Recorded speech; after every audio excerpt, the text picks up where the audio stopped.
ঢাকা বিশ্ববিদ্যালয়ের শিক্ষার্থীরা গভীর রাতে বিক্ষোভ মিছিল করেছে স্বরাষ্ট্র উপদেষ্টা অবসরপ্রাপ্ত লেফটেন্যান্ট জেনারেল মোহাম্মদ জাহাঙ্গীর আলম চৌধুরীর পদত্যাগের দাবিতে। তার বিরুদ্ধে অভিযোগ রয়েছে দেশের আইনশৃঙ্খলা পরিস্থিতির চরম অবনতি হয়েছে।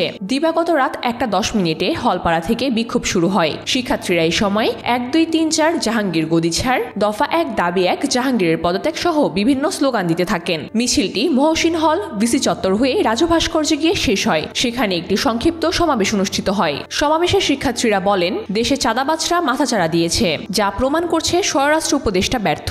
তারা সোমবার দুপুরের মধ্যে পদত্যাগের আলটিমেটাম দেয়, তা না হলে কঠোর কর্মসূচির হুঁশিয়ারি দেন তারা। স্বরাষ্ট্র উপদেষ্টা সম্পর্কে শিক্ষার্থীরা ক্ষোভ জানিয়ে বলেন, আইন শৃঙ্খলা রক্ষায় তার ভূমিকা প্রশ্নবিদ্ধ।